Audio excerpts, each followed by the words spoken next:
Good morning, and welcome to the virtual worship service of the Unitarian Universalist Meeting House of Provincetown, where we affirm the inherent worth and dignity of every person and where we support each other on our spiritual search for truth and meaning.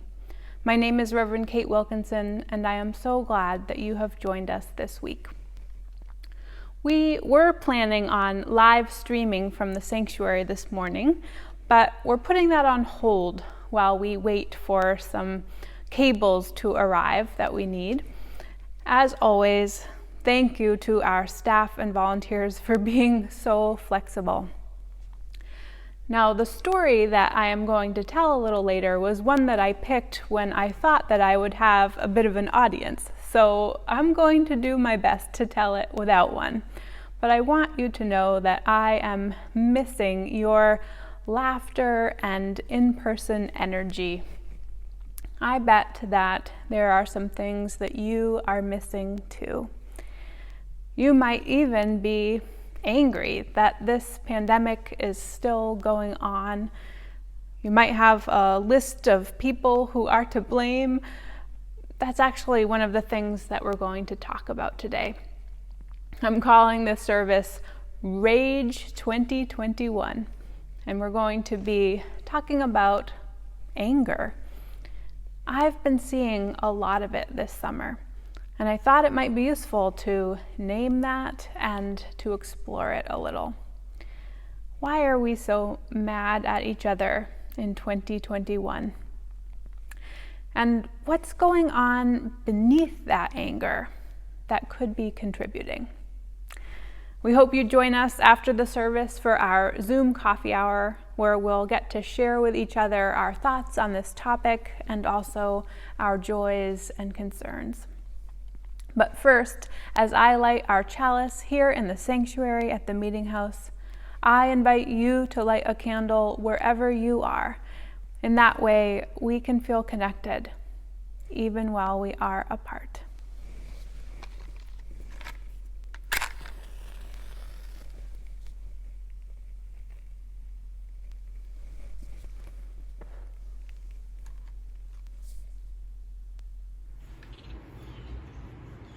Good morning.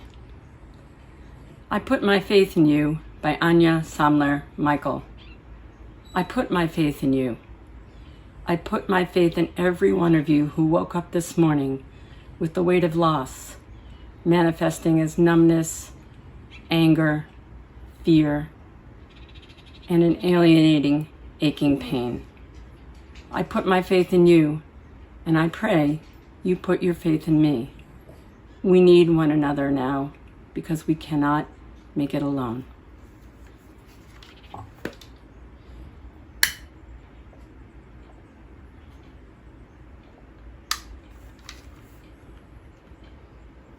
Go ahead. Love is the spirit of this meeting house.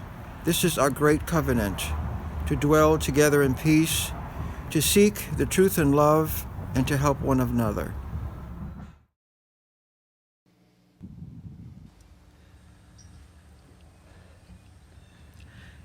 Spirit of life, come unto me. Sing in my heart all stirrings of compassion. Blow in the winds, rise in the sea, move in the shape of justice, roots holy cause, wings set me free. Spirit of life, come to me, come to me.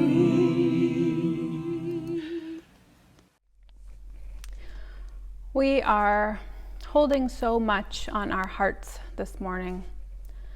We especially lift up the people of Haiti and of Afghanistan, all those around the world and in our own communities who are suffering. We pray for all those battling COVID-19 And we send strength to the doctors and nurses caring for them. We pray for the healing of a divided nation as debates rage over masks in schools, how to teach history to our children, what to spend money on and invest in. And at the center of our swirling emotions, we strive to be centered and calm so that we might contribute most fully to a world in need, and so that we do not become overwhelmed by all that is happening around us. This morning, I invite you to join me in a meditation that my colleague Nathan Walker calls a survival meditation. Our meditation will begin and end with the sound of chimes.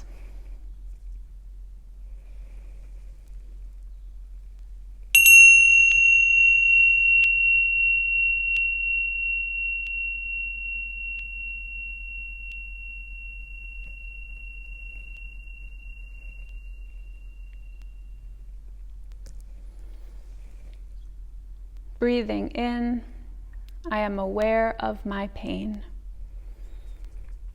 Breathing out, I am aware that I am not my pain. Breathing in, I am aware of my past.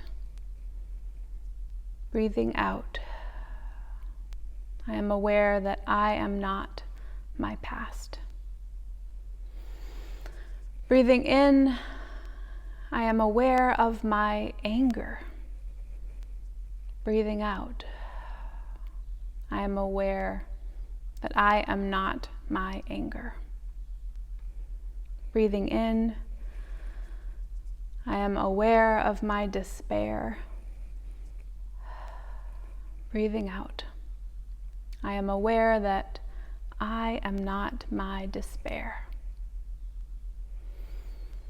Breathing in, I am aware of peace. Breathing out, I am aware that I am worthy of peace. Breathing in, I am aware of love. Breathing out, I am aware that I am worthy of love. Breathing in, I am aware of joy. Breathing out, I am aware that I am an agent of joy. Breathing in, I am aware of hope. Breathing out, I am aware that I am an agent of hope. Breathing in, I am aware.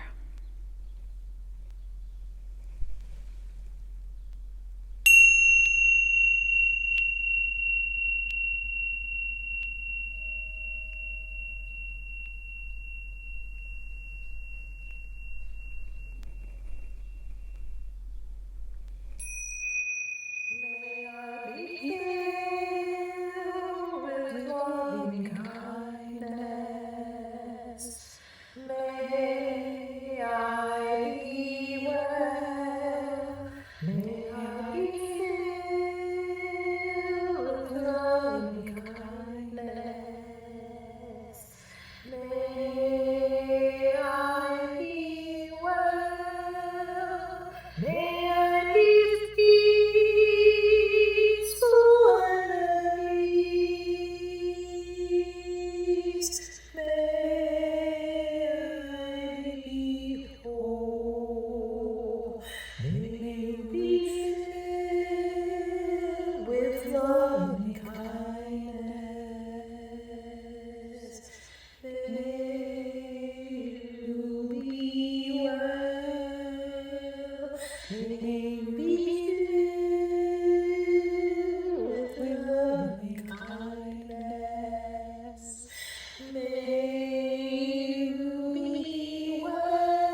Today's reading comes from an interview with David Rosmarin, a professor of psychology at Harvard Medical School and a clinician at McLean Hospital. One of the ways of thinking about anger, he says, is to conceptualize it as a secondary emotion. I feel sad or I feel anxious, and I don't like that feeling, so I get angry at the person. Take the mask example. The real core of someone telling another to put on a mask is fear. I don't want to die, or for someone I know who is high risk to die. I want the coronavirus to go away. I don't want my stress level to be so high. I want this virus to be contained. I want this nightmare to be over. There's fear, there's sadness, but we skip over that. I'm feeling sad or anxious, but instead of dealing with those emotions, I yell at someone. How might that apply to schools and reopening plans, the interviewer asks. I've heard of parents lashing out at school boards. One woman threatened to follow teachers to see whether they're really working if schools aren't reopened fully. I would imagine that woman is deathly afraid of what's going to happen when her kids don't go to school, he answers. But she's expressing anger because it's more comfortable, although more dysfunctional, to say, get this problem fixed, as opposed to, I really don't think I can handle another year of Zoom school. Things being unclear is just driving me insane. Can you please help me? When we're aggressive, Rosmarin explains, we don't have to show vulnerability to other people. If the woman who's angry at the school board were to say, hey, I really can't hack this. I can't handle it. She'd actually be showing the school board that they have the power over her by showing her vulnerability. That's too scary to do. So she gets angry. So in our current context, how should people think about this? The interviewer asks. Okay, let's say you encounter someone who's not wearing a mask, Rosmarin says. You say to them, hey, I noticed you're not wearing a mask.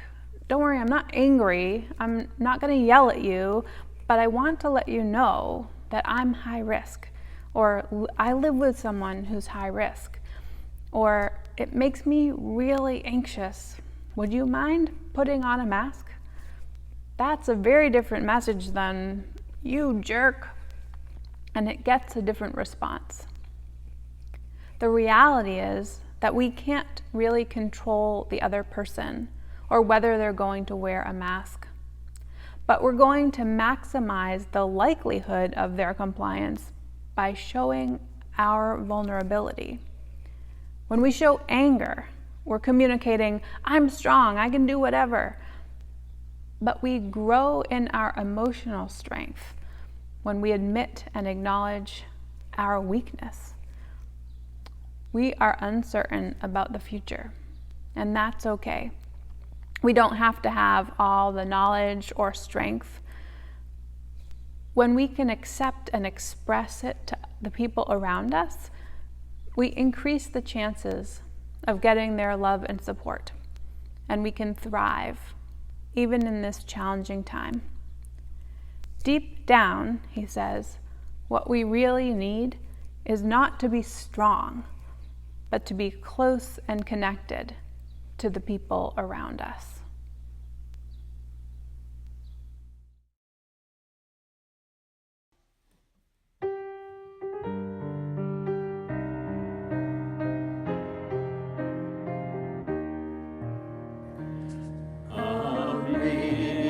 Amazing grace, how sweet the sound that saved a soul.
I was listening to a wonderful interview with meditation teacher Sharon Salzberg this week.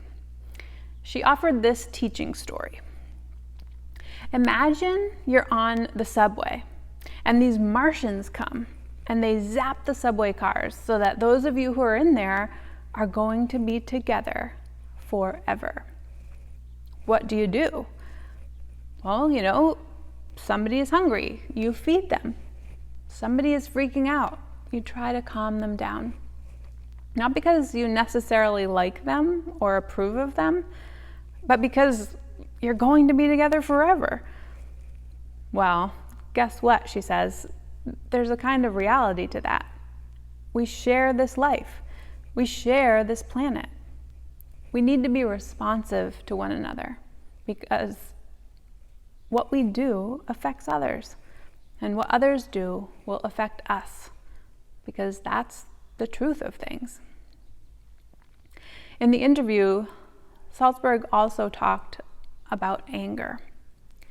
She says we should try taking a step back and watching our anger like a movie.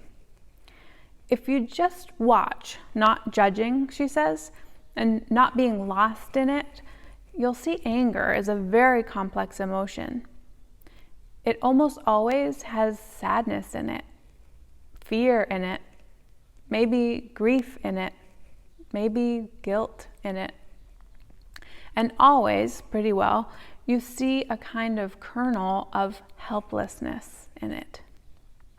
And if we can get there to where we really observe the helplessness, then that's the moment we will resolve on an action.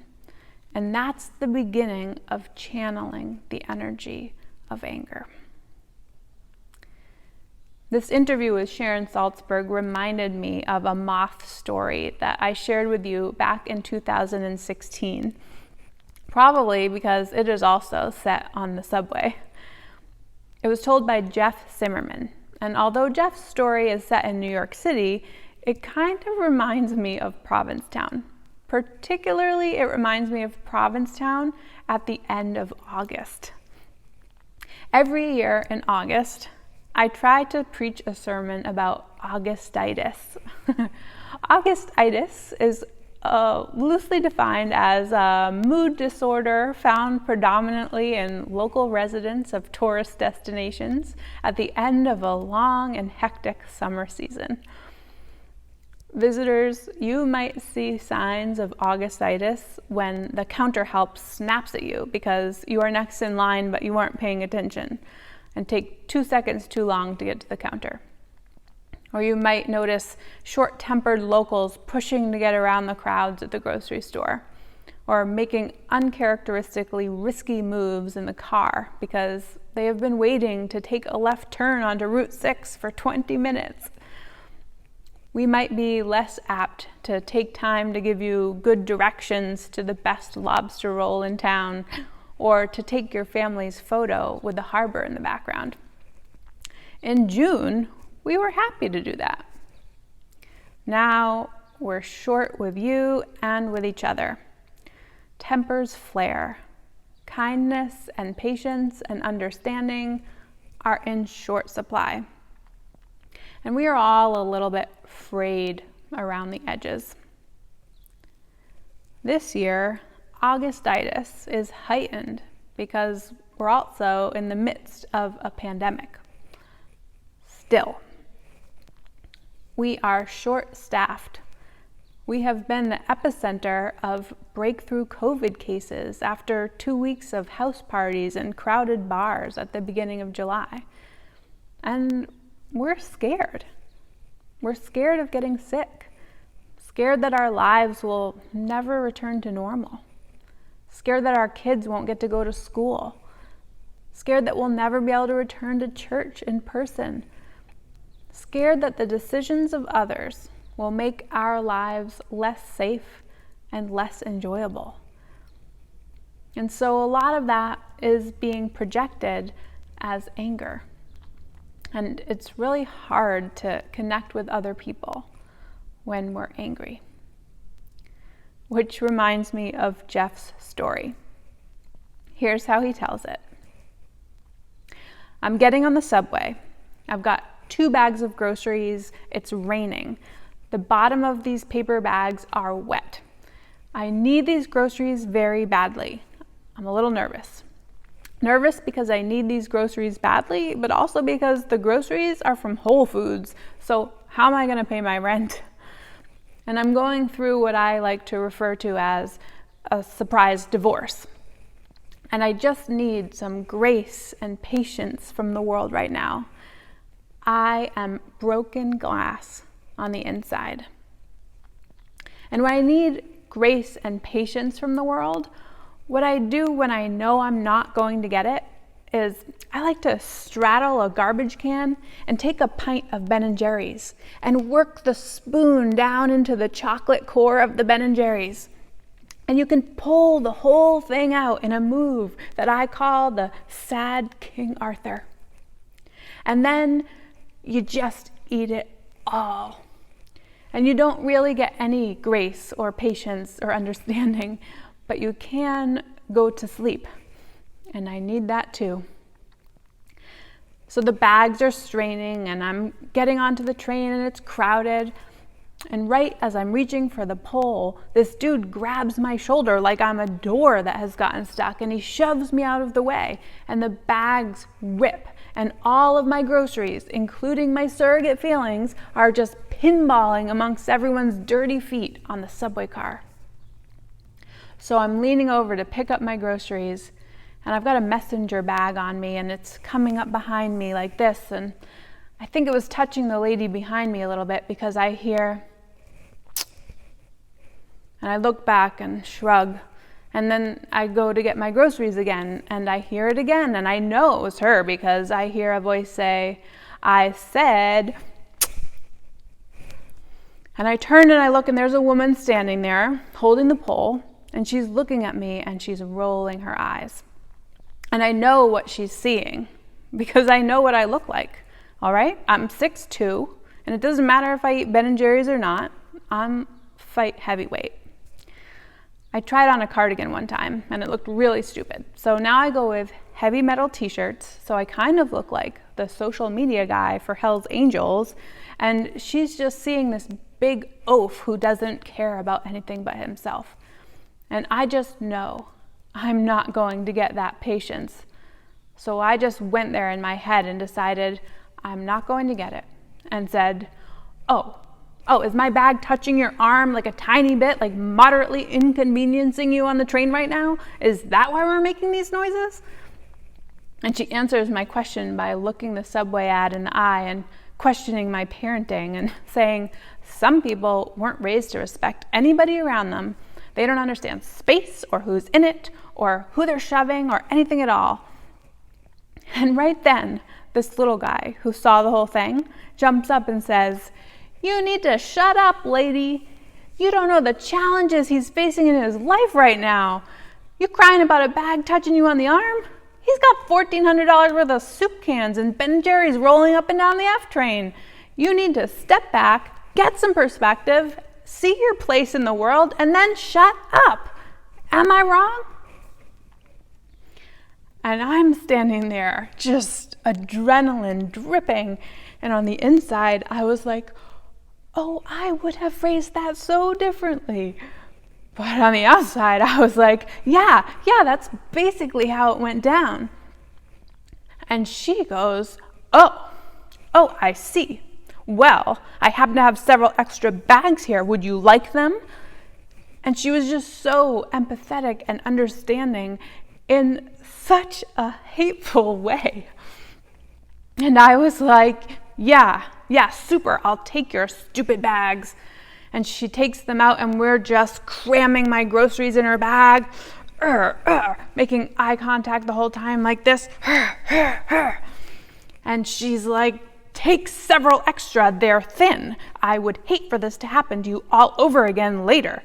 And I was like, yeah, great idea, lady. I appreciate that. And we're just standing there for several stops, just hating each other with our breath, but on the inside, thanking each other. And then, ding.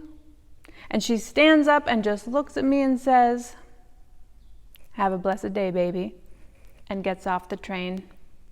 And the one person who understands me in this world, I never saw again. And that's why I hate this city, but I could never leave it. Because there are so many beautiful, beautiful blessings to be found in this town. If you just scrape the patina of sheer rage off of everybody and just look underneath. Thank you. Thank you, Jeff Zimmerman. I love that story. Love it. And you can probably guess my favorite line from the story. My second favorite is, I call it the sad King Arthur. But my favorite is, that's why I hate this city, but I could never leave it. Because there are so many beautiful, beautiful blessings to be found in this town. If you just scrape the patina of sheer rage off of everybody and just look underneath. And that is our task, my friends, for the rest of the summer, for the rest of this pandemic, to scrape the patina of rage off of each other long enough to look underneath, to see the beauty, the incredible tenderness that rests there. So many blessings, so many dear, dear hearts, so many precious kindred spirits, just camouflaged a little by their summer edginess, their pandemic weariness, their lack of space, their lack of control over the future, their desire, though they don't even know it, for care and connection. And our job is to look underneath, to see that desire, to show that tenderness, to give that blessing of kindness and understanding when it's most needed.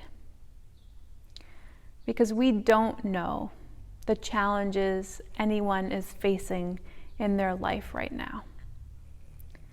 And they might just need a little grace or patience or understanding from the world. And that might make all the difference to their broken glass hearts and to our own. May it be so. Amen. And blessed be.